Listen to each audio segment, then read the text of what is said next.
Okay, so we're getting down to our last video here, and before I get into this one again, just want to state I've had this camper for 6 days. I've already reached out to Living Light.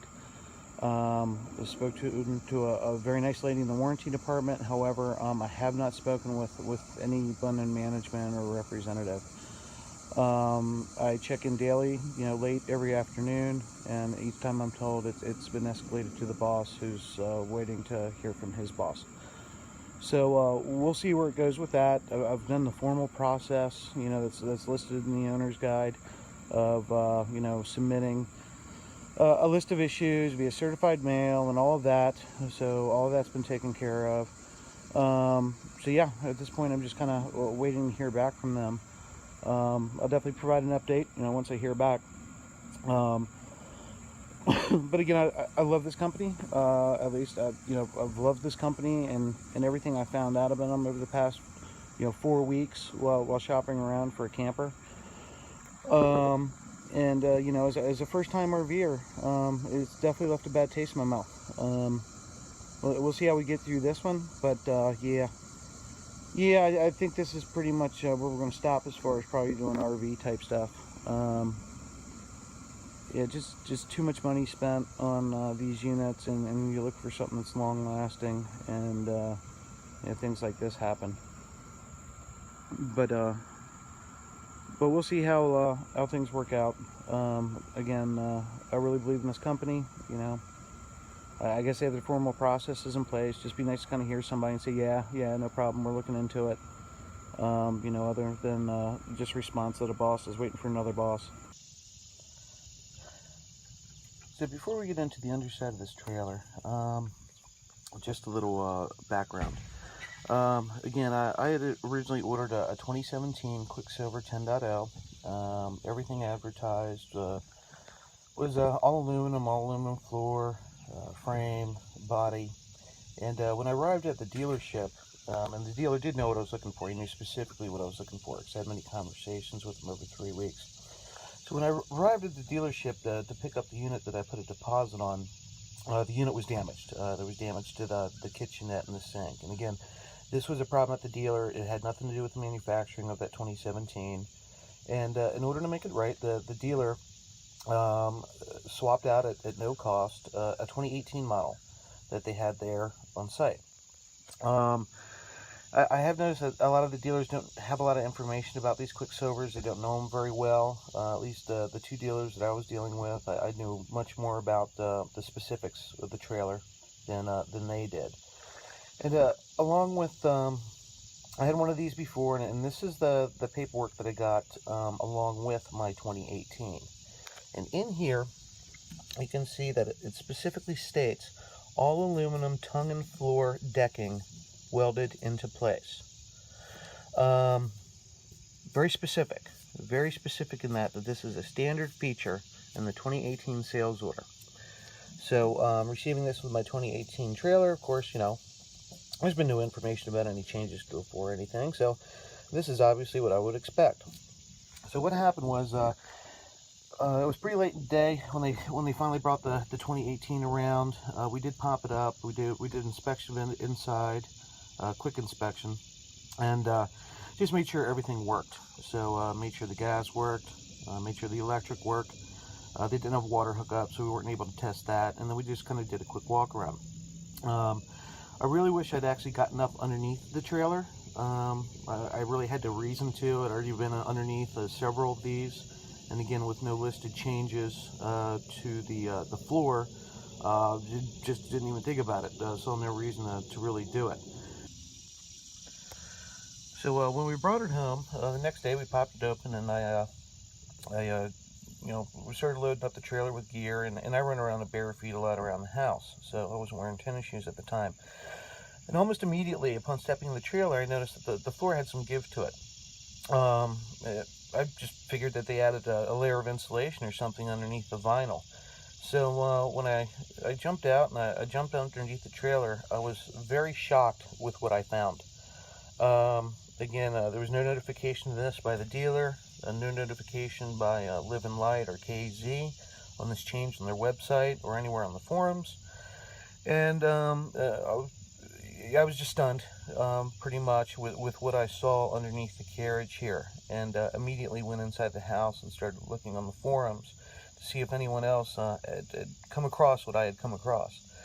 And yep, turned out there was another user who 2 days before, the exact same thing happened to him, where he had ordered actually a 2017, received a 2018, had the same sales order and everything, and yeah, what he received when he got it home, again, he was the same way. He didn't bother jumping up underneath the trailer. There's no reason to, no changes there. And when he got home, he discovered the same thing. So he's actually gone through the same problems that I am, dealing with the dealer and, trying to get through to somebody at Casey and Live and Light to rectify the situation. So with the backstory, let's jump up underneath here and take a look at the biggest change with the 2018 Quicksilvers. And again, I think this is the one that most people are going to have problems with, especially if they've already ordered one of these and are expecting to take delivery of a camper with an all-aluminum tongue and groove floor decking welded into place. You're expecting that, and you have been told you're receiving a 2018, and your sales order says this. I suggest calling your dealership. Again, I'll let you all be the judge on this, on whether or not this is an improvement or not. I'll get my final verdict at the end of this video. But yeah, if you have concerns on that, give your dealer a call. And if you're really expecting an all aluminum floor and this particular floor doesn't work for you, I do not suggest taking possession of that unit. I'd simply probably cancel the order or look around for a pre-2018 model. Okay, so here we are under the unit, and pretty much once I started feeling that floor being a little bit spongy, I jumped under here, and let's take a look at that advertised all aluminum tongue and floor decking that's welded into place.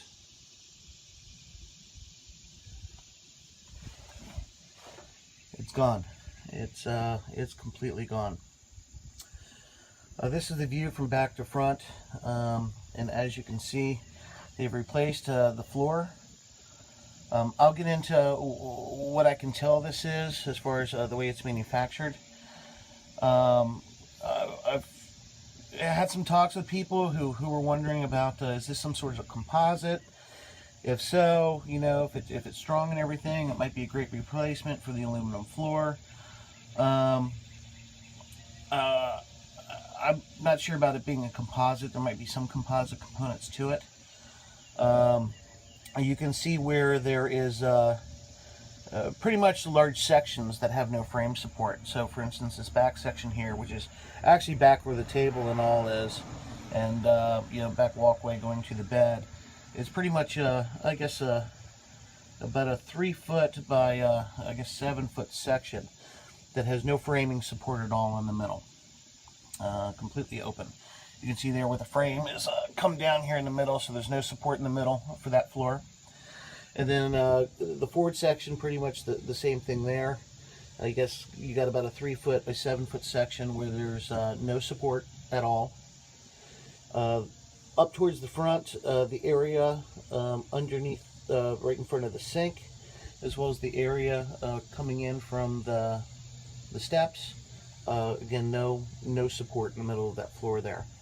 It's pretty much just supported, what I can tell, by 3 aluminum bars that come from left to right. You have the one in the back, the one in the middle, and then there's the one up towards the front there. The other thing you'll notice is that with the aluminum floor, there was kind of openings on the bottom of the floor. The planks ran from front to back, and there was actually space where you could route your propane lines and your electric lines over the top of the frame. With this being solid and no way to do that, you'll notice that all your propane lines, all your electric lines are run through the bottom of the frame. So if you're like me and you got an off-road package and you might go, in some of the backcountry a little bit, your propane lines and your electric lines are no longer protected. From what I could see in the 2017 models, those lines were run along the inside of the frame, and then when they had to come up into the unit or across a beam, they would come up over top, not in this model. So your propane lines, your electric lines, where they cross the beam, they are no longer protected by the frame. So if you are going somewhere where you expect to have sticks and things kicked up, be very careful, because you can very well kick something up into those propane tubes and those electric lines. So several problems under here other than the actual floor. One, you can see that most of my holes are not filled in from underneath. There is foam sealant from the top. However, underneath the trailer, no. Pretty much none of these holes are actually sealed. It's kind of difficult to look up in there, but best I can tell is what you have is about 1.5 inches, 2 inches of compressed styrofoam with some sort of outer layer here. Here in the hole, it does feel a little bit spongy and soft. The outer layer itself, coming over to this hole, if I kind of open this up, underneath the styrofoam, there seems to be an outer layer of, I don't know what this is. I'd really like to hear from Casey and Living Lando what this is, but to me, it looks and feels like cardboard, like a thin cardboard layer. And actually, as you see me brush across here, you might even be able to see some stuff come off of that. On the outside layer, it seems to be some sort of plasticish type material. It's like a fabric slash plastic kind of feel to it that's interwoven, that is actually on the outside. The feel of it, when you touch it, you push on it, it kind of feels like a foam board, like you would get at like the dollar store for arts and crafts and doing you know, thicker posters and stuff. That's pretty much what it feels like. You can definitely tell that there's styrofoam up underneath there. On top of the plastic and cardboardish layers, I think they might have a thin layer of some fiberglass. I'm not really sure. It's kind of hard to tell. Try to get the best shot that I can here. But above that is the styrofoam that goes all the way up to the top. I'm not sure what the top layer is. I haven't. I'd have to pull off some of the vinyl in order to figure that out. As you can see over here, you know, your electric lines and all, again, none of the holes are filled in. So with the exception of this one, where the foam is only coming out of one side of the hole, nothing else has any insulation inside the hole. The other big thing I noticed is on this frame, the welds are quite sloppy. Now, I'm not a welder. I can't attest to the strength of it at all. However, it's obvious nobody did any cleanup work or anything with the grinder, so all of these edges are extremely sharp. Which, you know, for looks and stuff, it doesn't really matter to me. It's underneath the carriage. But problem is that all of these propane lines and some of the electrical lines are actually crossing over on some of these welds. And moving, you know, going down the road, they're rubbing up against that. This particular hose here, I can already feel is starting to get roughed up a little bit from rubbing up against this edge. So with this design and these coming, you know, underneath the frame and rubbing up against these sharp welds, yeah, always, you definitely want to constantly inspect these hoses, or, you know, do something like take a piece of garden hose over top of it to protect it. Yeah, based upon what I see here, I think the propane sensor that's inside the cabin might actually be better used if you put it out here, because if you're going to have damage to your propane hoses, this is where it's going to happen. What else do we have under here? I've got a problem with, and it's pretty minor, but the propane hose that actually goes from the tank in the front to the distributor is kind of tight. You can actually kind of see where it's you know, kinked a little bit there, and it's pulled kind of tight at the propane tank too. So that probably could have used a couple extra inches on it. And one of the other changes with the 2018 model is the pole tube. The previous models actually ran from left to right. Now the pole tube actually runs kind of diagonal towards the right front of the unit. Now this is one of those changes I actually don't mind. In the previous models it ran from left to right, and at one dealer that I was looking at, a 2017, when we went to pull out the poles, it was parked up next to a bush, so we actually couldn't get the poles out, and we had to kind of move the unit. So with this, having the ability to pull those poles out from the front, which is typically clear anyway, I like that idea. I think that's a good idea. However, how they implemented this change is not too great. What they've got is, on the front, they've got these brackets, that hold it in place, and there's 3 of them. There's one at the front that runs on a diagonal bar, so both sides of that are bolted down. However, the one in the middle and the one in the back are on a straight bar that's running from front to back. And as you can see here on both of those, they've only got one side actually screwed down to the frame. The other side is completely open. Now it feels like it's on there solid. However, over time, I would eventually expect that these to kind of start weakening up a little bit, since all the pressure is only on one ear.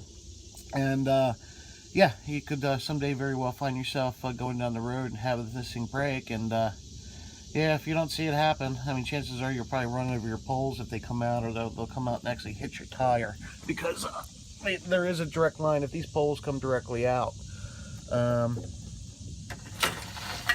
gonna hit your tire there. So you're gonna end up, the tire pressure is gonna come down on these poles. It's gonna yank them down, and yeah, that's it'd be kind of nice to have something with a little more strength there. Why they didn't just put something out here on the frame to bolt these two, I have no idea. Again, like the idea of it running diagonal and pulling from the front. Just the way it's actually bolted to the frame is not too great. Another thing, actually I just noticed this morning when underneath here, it's like every day a new surprise, is if you look down the center of this unit, you've got your support bar that goes from the back towards the front, and then you got another bar that kind of picks up there. Those aren't centered at all. Again, this might not be any big deal, but I would expect those to kind of be centered so it has a continuous flow. Again, might not make any difference as far as the strength or anything like that. Again, just seems to be a little sloppy to me. Also, when walking through, you can actually feel, underneath, you can feel bracing here, and then again over in here, you can feel bracing. So you can definitely tell where the frame is underneath this floor. I mean, do I feel like I'm going to fall through it? No, but again, I mean, we were talking about a trailer that's 6 days old. 2 years from now, it's going to be very interesting to see how these floors actually hold up in 2 years. Again, this is no longer a 20-year trailer. Probably not even a 10-year trailer, unless you're garaging it or something like that. But yeah. Go ahead and keep walking back and forth.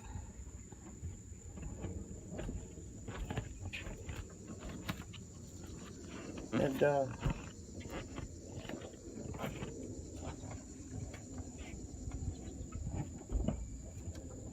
as the person walks back and forth, you can kind of hear some creaking, some cracking, which could very well be the vinyl floor above as far as the cracking goes. I'll explain something in a minute in regard to that we just actually noticed today.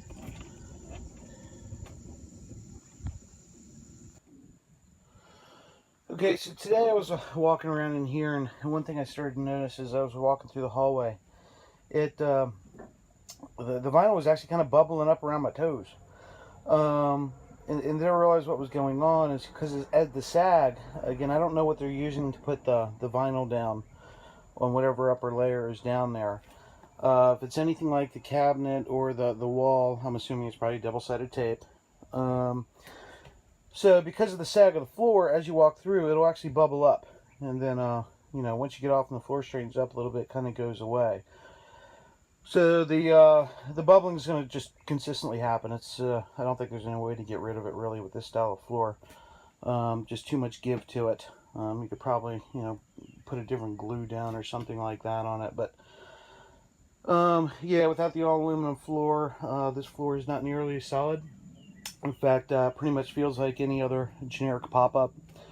So, you know, if, again, your sole purpose of getting a living light is to have a box and frame and floor that lasts you 20 years, looks like the Quicksilver model is no longer probably the option. Yeah. End of an era as far as the Quicksilver line goes. Okay, so in order to measure how much this floor is actually giving, what we're going to do is we're going to just pretty much take the middle section of the hallway. So this is where you come in the door and you got the little hallway area towards the back. So you've got the bench over here, and you've got you know, the two benches with the table over on the left-hand side here.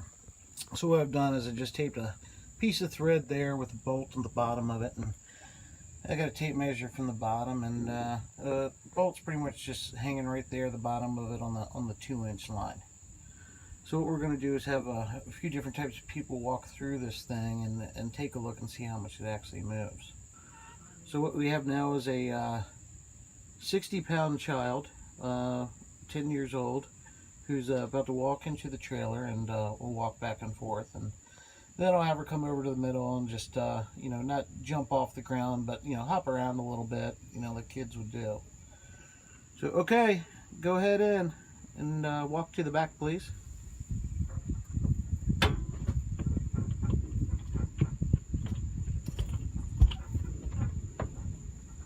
Okay, walk to the front.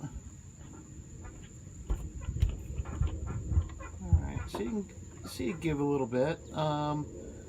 Oh, probably about a 1/16 of an inch or so, it looks like. Would you mind doing that one more time?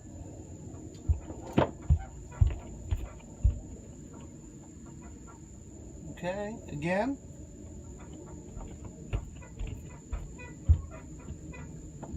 Alright. Now come on back over between the bench and where the table and all is, to the middle. Right there. And if you wouldn't mind, just hop up and down a little bit. Don't jump, just hop. Okay. Thank you. Alright. Next up, we're going to have an adult, about 200 pounds, who is going to get up inside the trailer and do the same thing, and we'll see how much movement we have there. Okay, go ahead.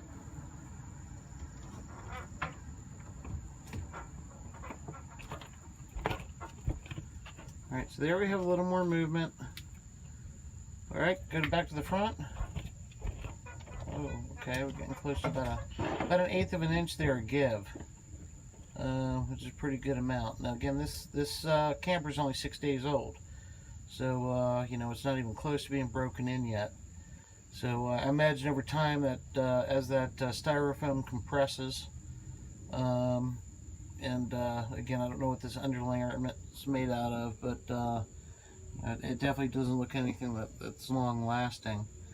I imagine that'll start to break down and weaken the floor up a little bit. Big change from the all aluminum floor that these campers are so well known for, which is it's just a shame. It's just absolutely a shame. Wow, this one just blows me away. So there you have it, folks. That's the rundown of the 2018 Quicksilver Model 10. So to the folks at KZ and Live and Light, you know, what are you guys thinking? Really, what are you guys thinking? Taking out, there's a lot of imperfections with this camper, and I certainly don't expect perfection at all in an RV. I've been in enough RVs, I know nothing's perfect. But the quality of the craftsmanship in this, and you know, I can deal with things like, you know, a non-removable bench, because again, in the newer models where you don't have the off-road package, you are getting a bigger tire. So that's a fair trade-off. I'll take a bigger tire and, you know, not having a removable bench. It's, at least for me, that's a fine trade-off. But doing things like not adding trim to the kitchenette, you know, that's a pretty big one for me. The sloppiness of the trim on the wall, you know, using screws that are too long on the bench. And, you know, and some of these I can repair, and I don't have any problem with that. You know, I can, you know, just switch out the trim on the wall, and I can just replace the screws in the bench. But the one thing I just can't get past, and I just can't, is that floor. Now, according to Live and Light, they're saying that customers were complaining about two things. One, water getting up between the aluminum flooring up into the camper itself, which from my understanding is pretty rare, and at least those people I've heard from on the forums, that was something they were perfectly fine living with, considering, again, it's an all aluminum floor. There's nothing to be damaged there, you know, no harm in a little bit of water. This one, with not having holes, you know, properly filled in, and having this outer layer that seems like more like a little bit of thin layer of plastic and some cardboard underneath with foam that can eventually get crushed over time. It's simply not long lasting. There's no way that this trailer will last as long as the previous models that have an all aluminum floor. Which pretty much means it's just another traditional pop-up. And again, the number one reason that I looked at these, and what I was amazed at about these, is that I've been in so many pop-ups where I just did not like the floors and the way they held up. They're just not long lasting. Quicksilver was my answer for that. It was the perfect design for what I was looking for. But taking out that aluminum floor, especially without notifying customers. I mean, those who had ordered, again, on the sales form, it specifically said all aluminum floor welded to the frame. Your website even still says, even though you've taken some stuff off your website, it still says all aluminum. Yeah, you cannot state that this is all aluminum with that floor. You simply can't. It's on par with any generic pop-up camper. The other one, which seems to be their bigger reason, is they're saying they wanted to give customers the ability to have insulation on the floor. So here's what I don't understand. Why just replace the floor? You know, why did you replace the floor and not notify anybody about it? Why didn't you just simply keep the aluminum floor as standard and simply have an option that you pay for? You know, to add a layer of insulation. I mean, maybe it's a different box you have to do. You know, seems to me in there's enough room to probably put an inch of insulation or something down. But look at something providing the option, as opposed to just swapping it out without anybody knowing. And again, that's a big reason why a lot of people, you know, pick these campers, is because of that. So I just don't understand what was going on in the mindset of the redesign, and the fact that again, with no notifications to the dealers, you know, the dealers I spoke to had no idea about the change. It just seems through word of mouth from those people who are starting to receive these, were words getting out on the major changes. Because again, from what I can tell, somebody can correct me if I'm wrong here, I'm just not seeing a lot of details around the floor on their website.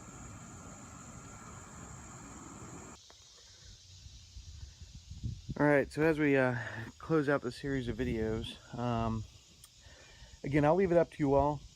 I've just tried to state the facts in regard to all the research that I'd done, what I'd been informed of from the dealer and Living Light's website, and and what I've actually received here. So I'll leave it up to you all to decide whether or not you think any of this stuff is improvements with the 2018. I will go ahead and give my personal opinion on it. The only change that I feel with the 2018 is probably an upgrade is the change with the standard unit of the bigger tires. Again, I have the off-road package, so I already had bigger tires, but for anyone who's looking at the standard package, the upgrade to bigger tires I think is an upgrade. Now there is a trade-off, of course, with that one bench having to be bolted down because of the bigger wheel wells. Me personally, I'd be willing to sacrifice that for the larger tires. The other one that can probably be considered an upgrade is the pole tube that goes diagonal. Although the way they implemented that is not very good. I think that the idea of doing it diagonal is great. Just think execution was not very good with that. All the other changes to the Living Light, the cabinets, the bench, the removal of the access panel on the other side for the furnace, the wall strip, the strip for the wall, all the other changes on this trailer are obviously cost-cutting measures. There's no benefit to any of those changes. They are downgrades compared to previous models. At least I believe that. Yeah, I think that the 2018 is not at all. It's not the same trailer. It's simply not the same camper anymore. And especially the removal, the removal of the aluminum floor with this styrofoam floor. Yeah, that's a definite downgrade in my book. Some people may think otherwise. They might prefer the insulation. Me personally, I'd rather have the aluminum floor and add insulation on top. I think that's a much better way to go. Leaves me with a solid camper that I know will last 20 years. Again, I would expect to have to replace components like the canvas tent and things like that. But as far as the body, the frame, the floor, all aluminum, that's a base that'll last me 20 years. This is not a 20-year camper. This probably isn't even a 10-year camper. Again, if you garage keep it and all that, yeah, you could probably squeeze a few more extra years out of it. But I'm pretty confident that floor is not long-lasting at all. And therefore, there was no benefit in me picking or getting a 2018 Quicksilver over any other traditional pop-up out there. Especially when you're paying about the same price, if not probably a little bit more. Those of us who are fans of Living Light and the Quicksilver line, we want rock solid camper bases, and this one just isn't it. So for me, I think the 2018 is a definite downgrade over all previous models. Had I known about the changes to the floor, you would not have been watching videos this week of me doing walkthroughs on this, because I simply would not have left the dealership with this camper. 2017s, in fact, my advice to everyone out there is if you got a chance to pick up 2017, those are great. If you're a current owner of a model that's prior to 2018, I think I stated this in one of the other videos, if you're looking at trading that in, I really recommend probably holding on to it. You're going to be able to get max value for that, I think, compared to a trade-in. Because again, now with this change, people are going to really be looking for those older models with the all aluminum floor. So yeah, I think you might be able to get a few more bucks for what you got if you're looking at getting rid of it. In fact, anyone out there with a previous Model 10 over 2018, feel free to reach out to me. If you're looking at getting rid of it, maybe we can even make something happen.